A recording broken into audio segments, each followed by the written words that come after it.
पुण्यात अँटी इन्कम्बन्सीचा सूर असलेल्या मतदारसंघात भाजप करणार चाचपणी।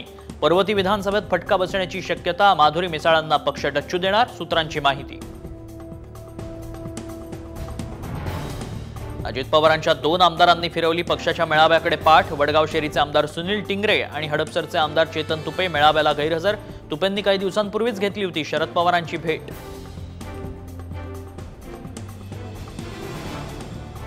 शहांनी 2029 सांगून आधीच माघार घेतली। काँग्रेस प्रभारी चेन्नीथलांची उपहासात्मक टीका। तर 2029 पर्यंत सरकार राहणार की नाही ते बघा, संजय राऊतांचा खोचक टोला।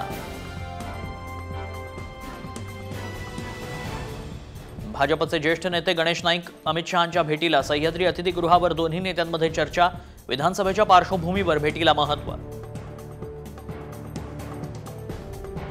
सरड्याला लाज वाटेल असं काम विशाल सरडा करतोय। संजय काका पाटलांची विशाल पाटलांवर जहरी टीका। संजय काका नगरपंचायतीला तरी उभे राहतील अशी स्थिती विशाल पाटलांनी केलं वक्तव्य। राहुल नार्वेकर शिवतीर्थावर राज ठाकरेंच्या भेटीला। विधानसभेच्या पार्श्वभूमीवर भेटीला महत्त्व। भेटीचं कारण अद्याप अस्पष्ट। मुख्यमंत्र्यांच्या सांगलीतल्या मेळाव्याकडे महायुतीतील भाजप राष्ट्रवादीनं फिरवली पाठ। मेळाव्यात अनेक पदाधिकारी आणि कार्यकर्ते गैरहजर। काँग्रेसचे नेते सुनील केदार यंदा विधानसभा निवडणूक लढण्यावर प्रश्नचिन्ह। जिल्हा मध्यवर्ती सहकारी बँक घोटाळ्याप्रकरणी आवश्यक कागदपत्र सादर न केल्यानं टांगती तलवार। जिल्हा परिषद कर्मचाऱ्यांना जुनी पेन्शन योजना लागू। ग्रामविकास मंत्री गिरीश महाजनांचा निर्णय। 1 नोव्हेंबर 2015 पूर्वी जाहिरात काढलेल्या कर्मचाऱ्यांना दिलासा।